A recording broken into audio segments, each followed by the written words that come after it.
Welcome everybody to the Type Thursday Book Club with Thomas from Type Thursday, Matheo from Type Thursday LA, and Michael from Type Thursday Phoenix.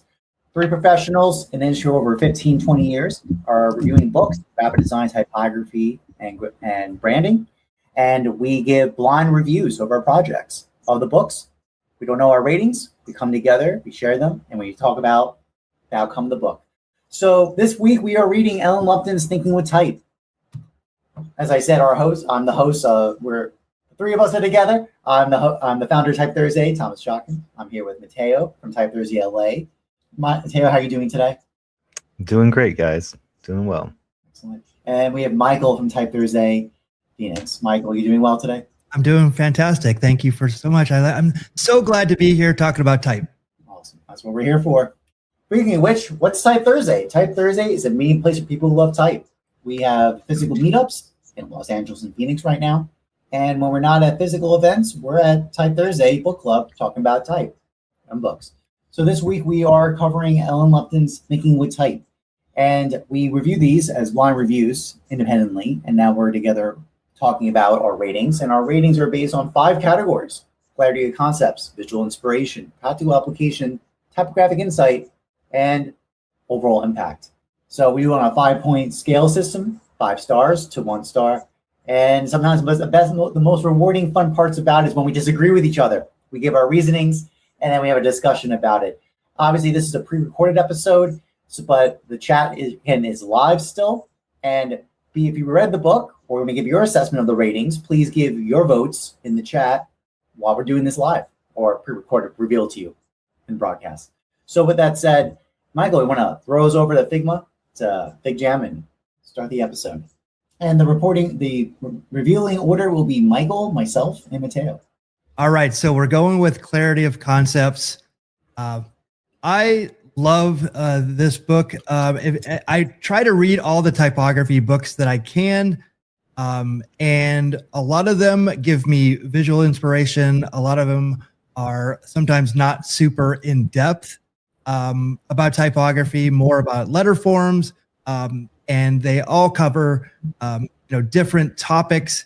But for me, the clarity of concepts here, solid 5, definitely going with this. I think it's the book's biggest strength is the clarity, and Lupton explains typography in a way that's I feel like it's structured, it's easy to grasp on all levels, and it definitely gives you a great cross-section of different topics and why they're important, how they should be used. And again, I wish that I would have had these books a lot sooner in my career. Instead, I wanted to get better and learn as I was working. But I use all these techniques quite a lot in my work. And so, yeah, clarity of concepts, definitely a solid 5 for me. So following up with Michael, I got to say, I think this book covers for the beginners and gives scaffolding from a lot of the text we read in the earlier part of the season. So things like Bringhurst or Brockman or even the lettering series, quite frankly. I think because of it, and even also what I really appreciate was its use of history to talk through. So Megs, basically, we didn't have Megs yet in our book in our book club, but that's a very typical history textbook we use for graphic design history, specifically because of how it's organized by letter, word, and grid. I remember I think someone asked the questions in the chat last week when we did Miller Brockman, and asked, well, if I'm so hard on it, what book would I recommend elsewhere? I forgot about this book. And when I read it for this book for the review, I was like, of course, this is the book to read. This is perfect. So I think for clarity of concept, that's this really great scaffolding of the other text we've read. This is almost like the book I would give first. I absolutely think this is a 5-star rating. So this one gets that from my point of view. I think it's incredibly systematic in its approach. It's scaffolded in such a manner to really accumulate the understanding of what we're trying to talk about here, which is the thinking with type. And it gives you both the visual kind of legibility and literacy to understand the anatomy of letter forms, how they work in words and how they're typeset, how to think about the paragraph unit, and to organize and arrange it on a page. I think those are all really great insights and really important. So with that, I give it a 5. Hey guys, this is where we're gonna deviate a little bit. I thought, you know, looking at this book and going into this book, I was gonna land right smack on a 5 with you guys, but because we're coming off of Robert Bringhurst and that like in-depth explanation of a lot of nitty-gritty, I felt like it landed at a solid 4 for clarity of concepts. So for me, when I was going through this book, it's short, it's concise, and then she moves on and she builds on it visually really, really well. So the visual inspiration in this book is key. But the arguments explained, I felt like there was maybe a lack of depth there. And that's where you would need the supplemental reading of like the elements of typographic style. But I do agree the point that you made, Thomas, because of how light the topics is and how she doesn't go into too much detail or depth, you don't get lost in it. So it's a good introductory to these concepts. But I don't feel like it can stand on its own, because if you don't have this additional knowledge, I just felt like I wasn't going to be able to apply these concepts. So yeah, that was my rating. I love it, but I'm landing at a 4. Yeah, obviously that's a nuanced point here. I think issues like practical application, I think that'd be very fair, that critique especially.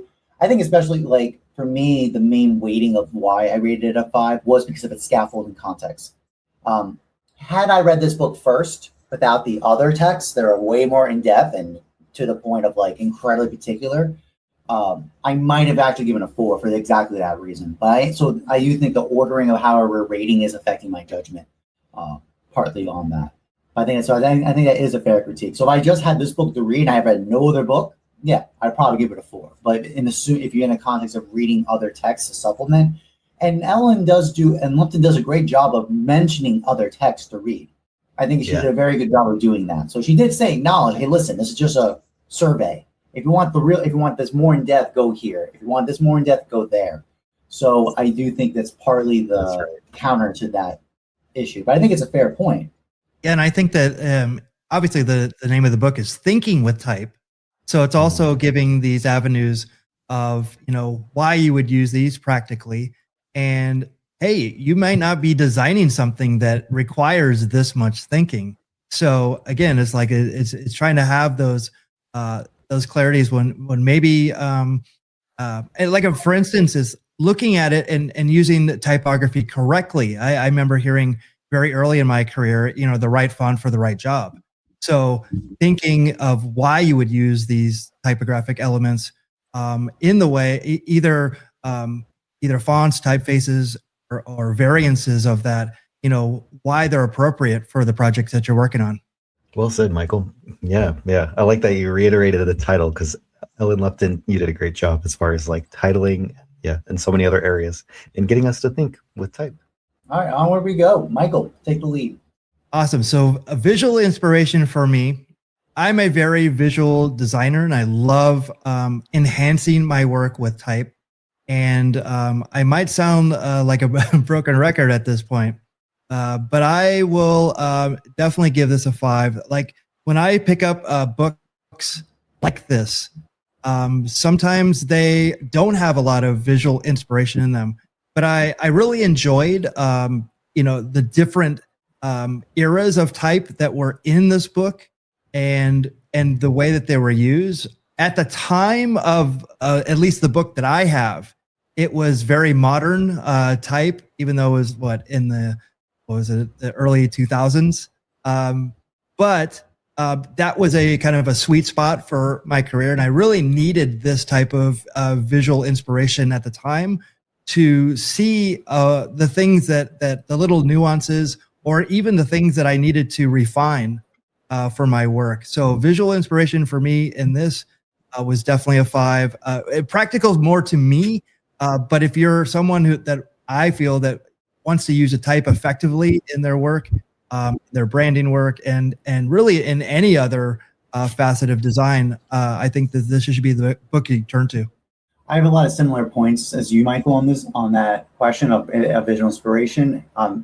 It's getting a 5 for me, because I think as a survey, it does an excellent job. Basically, you can't get Megs, you don't get Bringhurst, and you don't get Mueller-Brockman, but you want a good cross-section of how you can see type in a new way.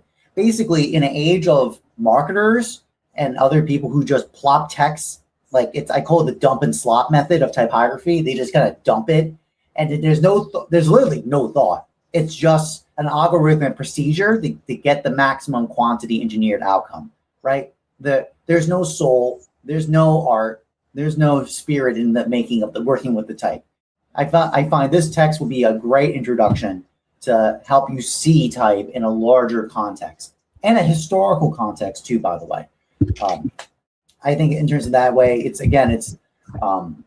obviously I'm weighing because I'm thinking about this from the beginning. I think its purpose of this book is beginner. I think it's partly why I'm being so generous to it, because of that context.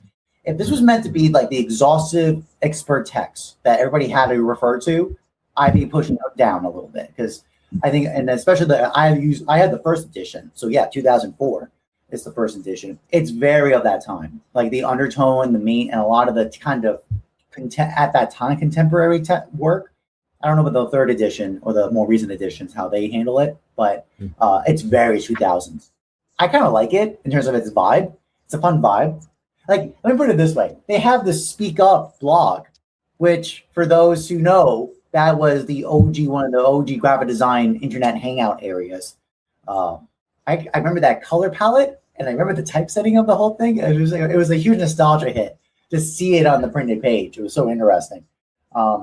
So with that said, I think it has a strong and vast presentation of how letter forms may be presented for beginners. For the advanced, it's going to be, especially if you get back to that first edition. Again, I can only cite from that because that's what I read and I'm reviewing this on. It's going to be a very quaint recollection of your 2000 of your early 2000s if you were designing back at that time. For the Zoomers out there who were just born in that time, hey, listen, if you want to have just see how design was back then you can take a look at that and go for it. So for those reasons, I think it's a 5-star for those reasons. I'm not going to hold any secrets here. You guys are totally along the same lines as what I'm thinking, so I'm just going to slap this right on, I guess, up here. We all rated this a solid 5 because Ellen Lupton, you did a wonderful job at putting together so much visual inspiration. Out of all the typography books that we've read, I feel like the spreads that are in this book are absolutely gorgeous. The references, not just the historic references, but the current and modern as well. And I felt like that's something that Ellen did really well. She did it a great job, because you get things that are old history, like so, but then she's giving you also breakdowns with how even I think it's the Chinese kanji and the Japanese kanji compare to the Latin word and how it's made and structured. So I thought that was absolutely outstanding, where other books felt like for me, Robert Bringhurst Elements of Typographic Style, or when we did 7 Habits, and there wasn't a lot of visual inspiration in those books. Specifically for Bringhurst, he doesn't give you a lot of visual inspiration. Where that was lacking, Ellen made up for it in this book. So I think this is a great introductory text to your typography journey or to your graphic design journey.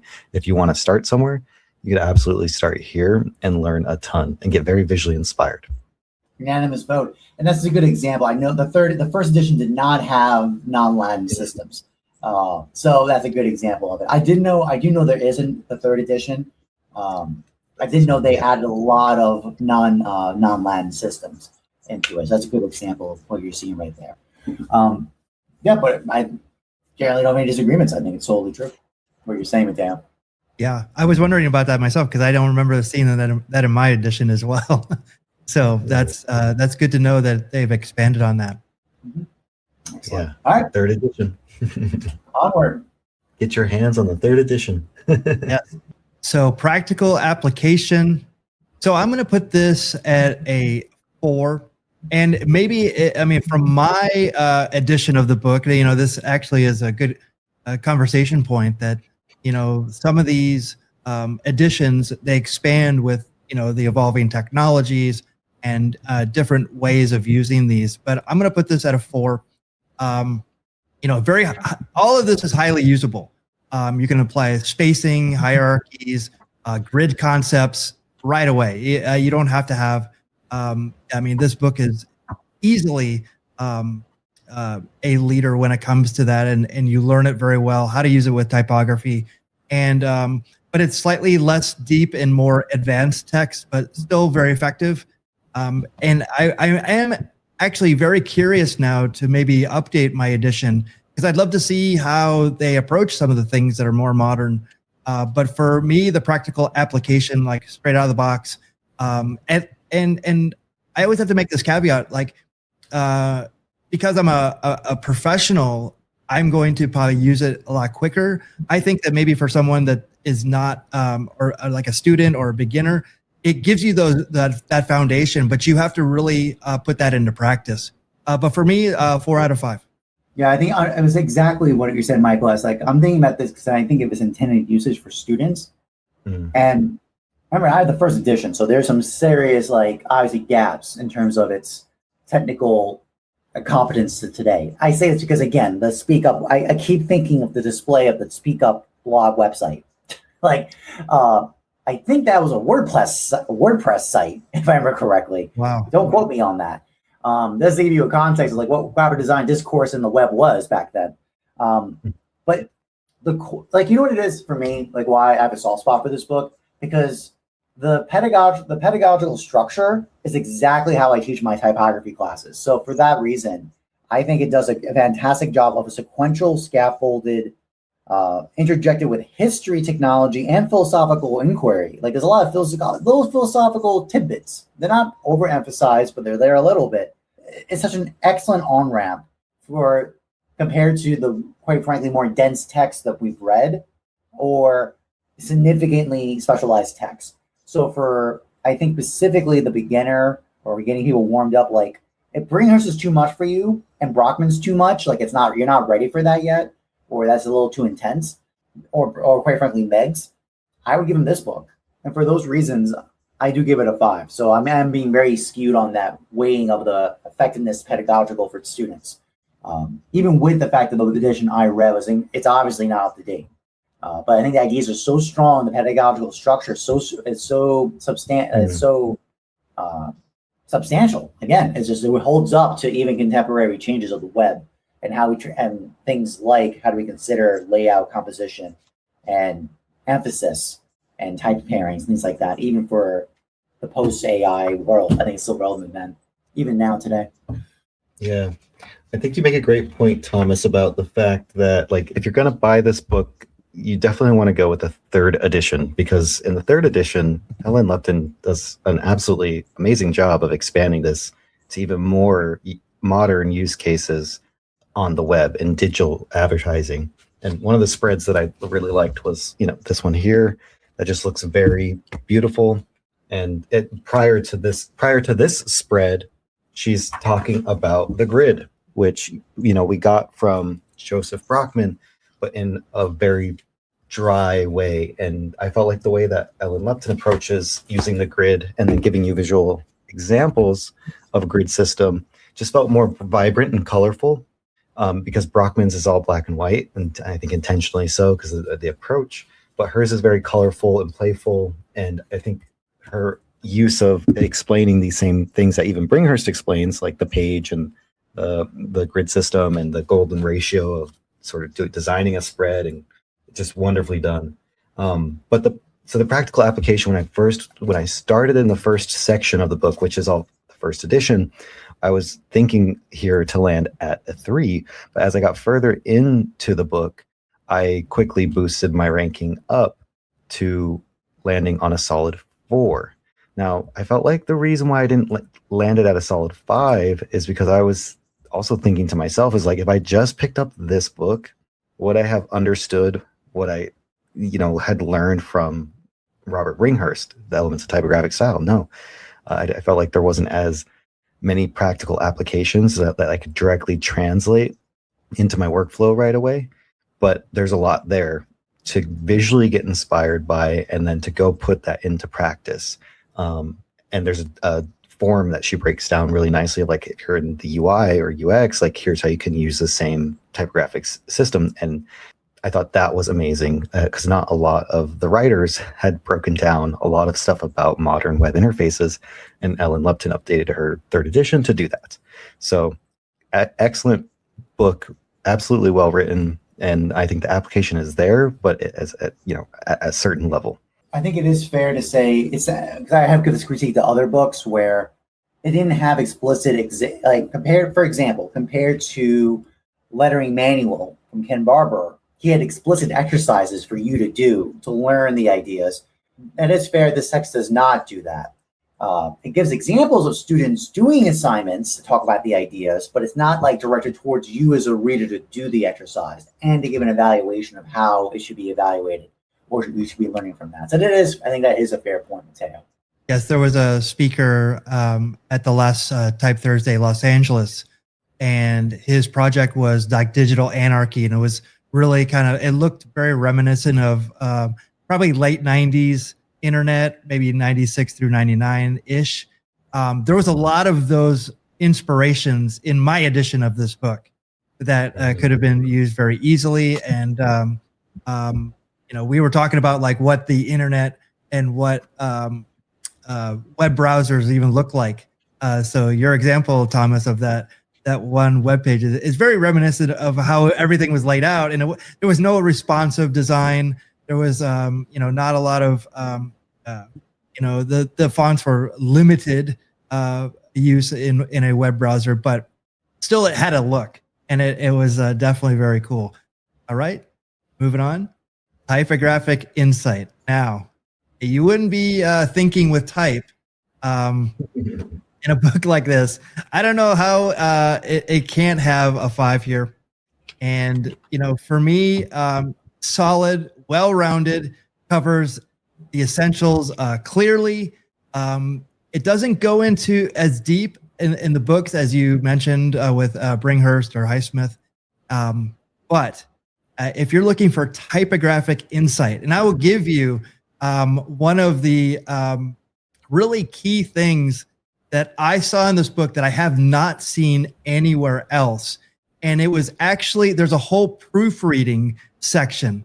So all the marks that you would put in for proofreading, I have never seen anything comprehensive in any book. And I even forgot that I used those. I had a boss that actually used them quite often. I had to actually learn them. I had no knowledge about what they were, but I was like, I had to learn really quickly. But this actually had even more that I wasn't even aware of. So the typographic insight here is outstanding from that perspective for me. Yeah, it's like the Ellen Lupton fan club right now. Because listen, this book is a solid 5, and here's the reason why. At least in my take, this, as I hinted at with the in visual inspiration, or maybe the practical application. I forgot which section when I made this comment. Listen, in the age of marketing dump and slop, this book treats type as a material for aesthetic experience and intellectual insight. Literally thinking with the type. No, there's no haze of just like AI slop or just marketing engineering haziness of oh God, I'm trying to think of frameworks. There you go. Oh my God, engineering frameworks, right? Like Tailwind, right? Or just plop the text, headline, body, copy, center, done. Put a button, put a call to action, put a button in, call of the day. This book helps you think with type. And for those reasons that, again, and I think it is fair to say, is it the most rigorous? Like, is it systematically exhaustive at any of the topics? No, it's not. It does a fantastic job covering enough to get you to see type in a new way, which is always the goal of a Type 1 class. Type 1 class, and I teach the class, I succeed if I have a student say, I never saw it that way. I didn't think that was possible, that you can see type this way, or you can use type this way. That's success, I think. And then this book does a good enough job giving you enough of those insights to see that. And even things behind the scenes, like Michael just said. Now we'll talk more about in the reply, but things like the proofreading, like the proof notes. I think, again, that's a more of an arcane art now, but I still think just the fact that it even has that shows the really deep understanding of how language visual communication and type all interrelate with each other in a very deep way. As Ellen Lupton said in the introduction, which is the section I read, she was balancing the modernist purity of form with the idea marketing culture of America. The big idea, basically New York School of Design. Those two parts kind of had to get blended together in her account and her system, and that's what she developed in MICA, the Maryland University, where she teaches that. And I think this text is a fantastic kind of crystallization of the typographic culture that university or school has built up. And I think it's an outstanding text for insight. Wow. Beautifully said, Thomas.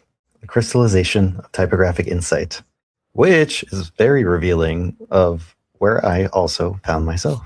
So I'm going to float my little head over here, and, we are the Ellen Lupton fan club right here, because we're all 555 on typographic insight. Ellen did a fantastic job exploring the typographic world, the depth of ideas, and visually, she gave you visuals to back it. And I felt like where Robert Bringhurst fell short of not having a lot of visuals to back the concepts for me to visually learn alongside all the heavy text and heavy reading. Some of those pages are just walls of text. If you've picked up that book, she gives you these beautiful, elegant spreads. And this is one of my favorites throughout the entire book because it works with, I think, the calligraphy, the kanji, and Latin as well, the Latin word, into a poster. And I think that's so beautiful because it's combining elements and, again, getting you to think with type, but not just English, not just Latin, but even in other languages, the Japanese, Chinese calligraphy and kanji. So this is, I think, just such a beautiful examination of how to think with type. Now, the last spread I want to show you really blew my mind because I had always heard, being a Taekwondo black belt, I'd always heard about how Korean was pronounced, but no one ever demonstrated this to me, that each of the Korean letters and the Korean system is actually the way a shape and vowels are made, as in consonants and sounds come out of the mouth. And I just thought that the way Ellen Lupton put this together visually for us to understand from the scripts, of old sources. And thank you, shout out to the Letterform Archive for all of the beautiful historical references, thanks to the team at the Letterform Archive over there, that she was able to use in this book, because this was outstanding. I mean, look them up if you've never heard of the Letterform Archive, because Ellen Lupton took full advantage of how, using that archival as a reference for writing. And I've seen, we did an event with them back in 2020, and I'd never seen anyone put together all of this in such a beautiful way, and also explain these concepts so clearly and start making you think differently about type. So thank you, Ellen. This was good. Was it disagree about? So good job, Ellen. Did a great job. I think that's the conclusion right now. Yeah. And I also wanted to say too, to your point, Thomas, that I feel like you're right in this day of marketing. I think that text is secondary. I'm not even sure people read the text in some cases. And I see a lot of mistakes. I see a lot of just regular punctuation mistakes. But again, it's not their job to know typography. But I always learned very early that you have to read everything because you never know. I had a student yesterday with the way they explained slanted type was italic type, and I had to quickly stop that because it's not, and it's actually italic is for emphasis, and just having that knowledge, it helped me teach that in a much different way than I ever have before. So that's why this book is so powerful, because again, thinking with type is the title, but you're always thinking about what actually you're doing with these, and they all have functions. I just saw some marketing stuff today that came out of a team. It's confidential, very high-end luxury brand. And they didn't use their usual design team to make it. And it kind of came from what looked like the sort of web coder side and like, oh yeah, I'm a designer too. I do HTML and CSS. I can throw something together for you. And oof, it did not look like a luxury brand. It looked like a Dollar Tree brand. It looked bad. So it was just, which is kind of reassuring in a way to see that like, okay, designers have a role. Like designers still have a role. Like no matter how much AI schlop there is, and like Thomas said, like marketing, just dump the text and run. It's like, unfortunately, that doesn't engage and convert as much, which fortunately means that us as designers can still have a place in the market to sort of tie the audience in by how, like Ellen Lupton suggests, thinking with type. 100%. I swear, let's trademark the dump and slop. That's what I call it. Now I see it. I see it everywhere.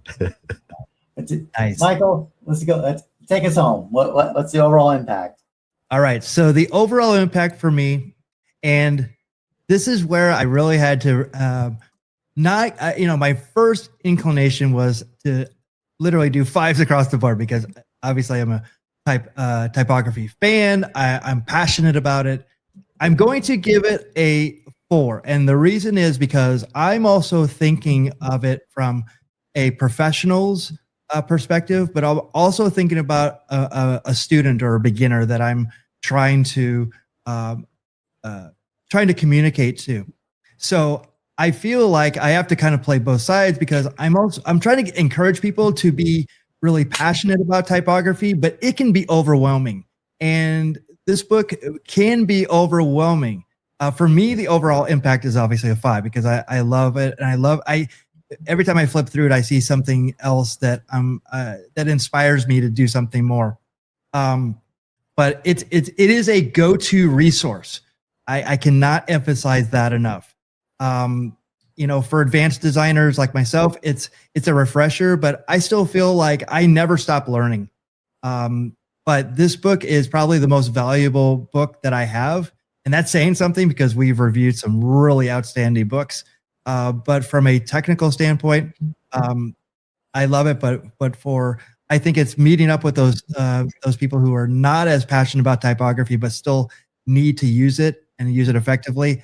I think that's where maybe the later editions sew that up. But for now, I feel solid at a 4.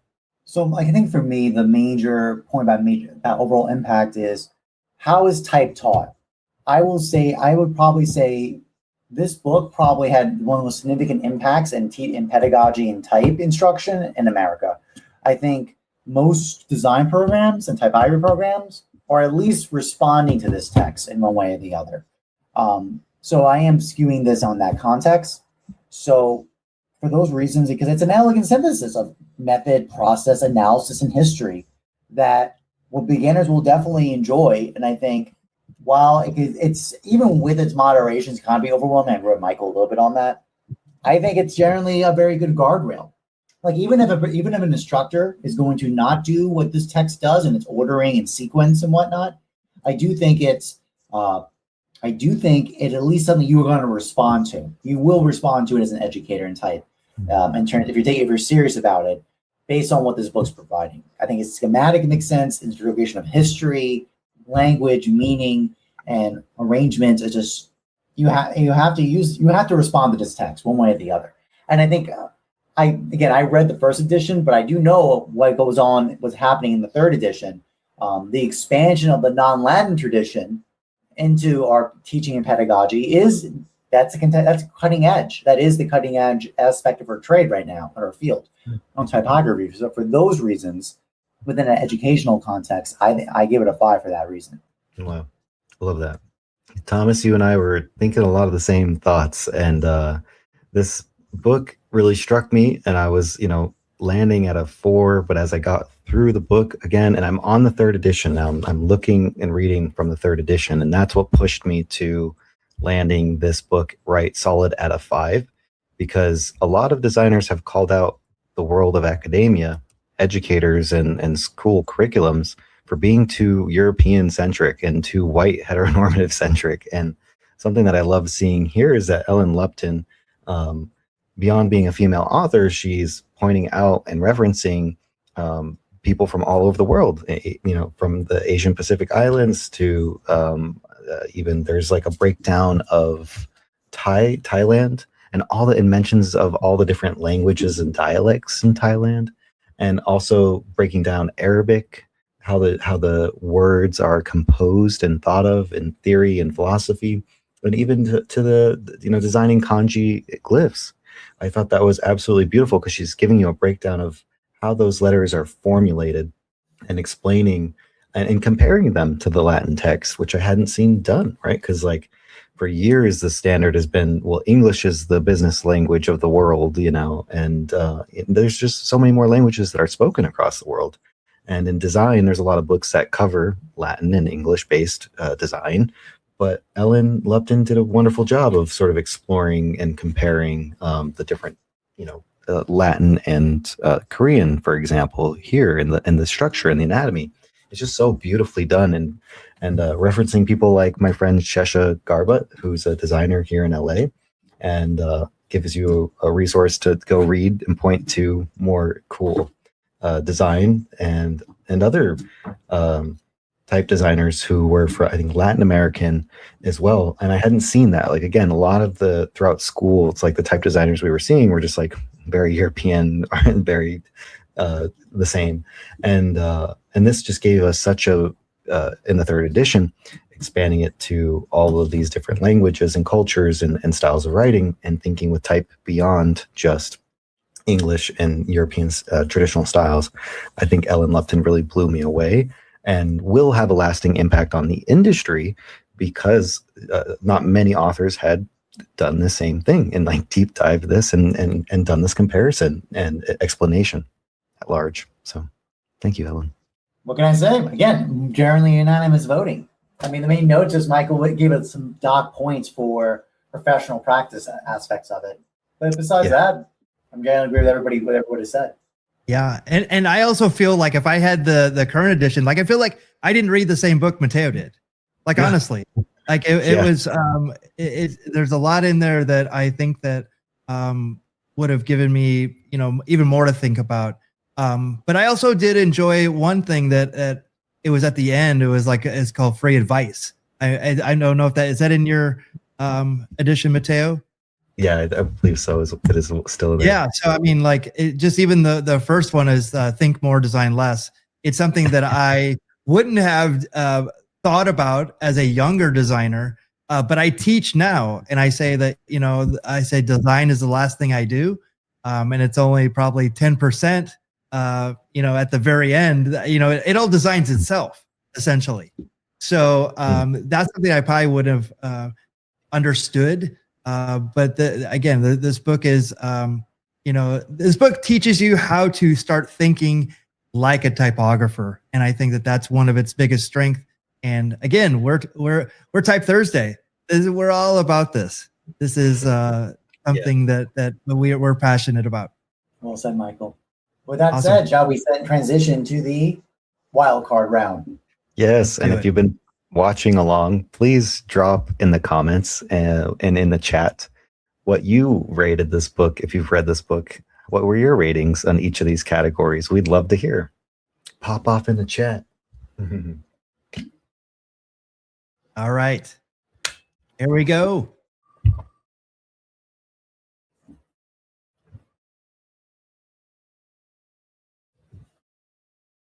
See, what is it? Oh, we got, okay.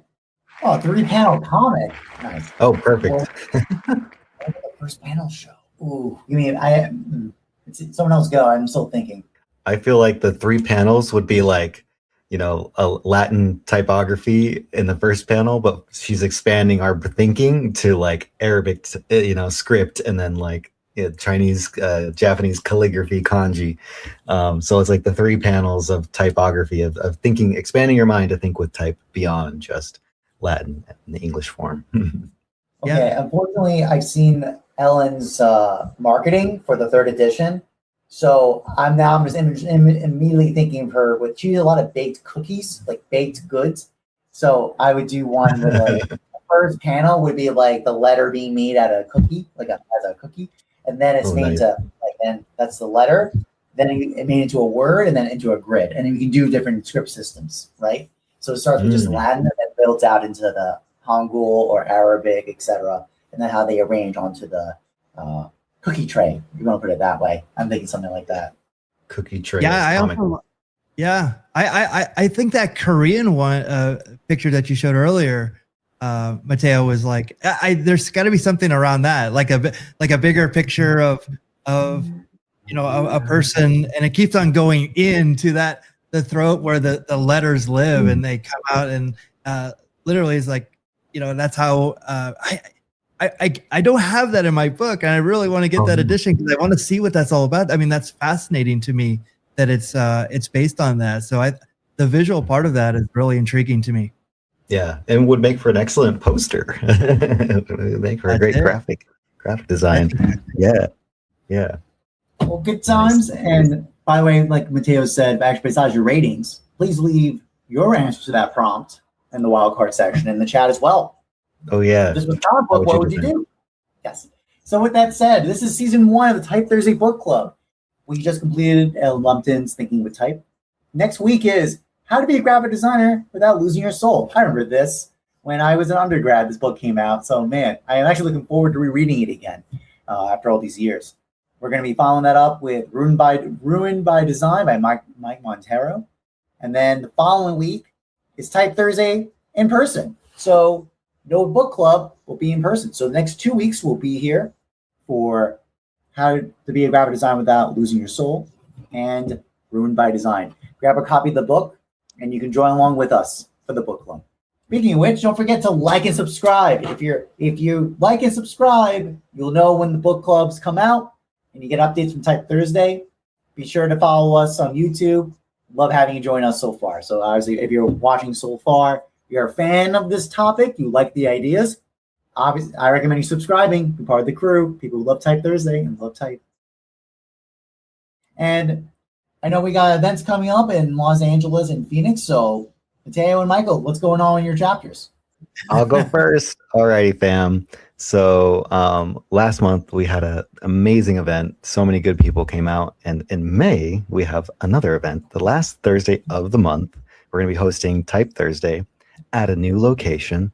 I'm not going to give it away just yet because I want you to follow us on Instagram at Type Thursday LA. And then you'll see all of the awesome upcoming marketing and announcements and the venue to be announced. Special, cool place here in LA. We think you're going to love this place. We loved it, so we know you're going to love it as designers and creative nerds. This is just one of those cool spaces to see and hang out and be a part of. So if you want to make friends, talk about type stuff, come join us in person. Yes, and we'll be back on May 28th at Dialogue in downtown Phoenix. Go to our Instagram, Type Thursday PHX, for all the details. We have 3 great speakers, and we're really excited about it. And before we sign off, I wanted to dedicate this show to the late, great Michael Stinson, whose birthday was on May 2nd. A person who was passionate about typography just like us, and his legacy will live on. But we definitely wanted to mention him around his birthday. So rest in power, Michael Stinson. Rest in power, Michael Stinson. And I just did a Google search the other day. Was it yesterday? And I had a designer on my team trying to solve a problem. Justified text, and the owner was director. He's like, no. You could drive a truck through those open spaces there, and that's what Michael Stinson used to say. Oh. And in the type ed class, he taught us how to use InDesign to adjust the settings, paragraph styles, to make it much easier to adjust all of it at once. So you're not manually doing it. This junior designer was like, okay, I'm going to manually go in here and adjust the spacing, I guess, on every paragraph throughout all the spreads. And I was like, no, there's a way to do that. So I did a Google search just to look at like quick articles that came up, and Michael Stinson's article from Type Ed came up, and I was very happy to come across that. It's such synchronicities of timing because it was right after his birthday. Yeah, so thank you, Michael Stinson, for teaching us all. Well, everybody, thank you for being part of Type Thursday. Thank you for Michael Stinson for his legacy, for what he's built up in Los Angeles especially. And obviously being part of Type Thursday, you guys in the book club. So thank you for everybody. Be sure to talk to us in the chat. Love to see you all next week. Everyone have a great night. Okay, take care. Thanks everybody. Thank you, everybody.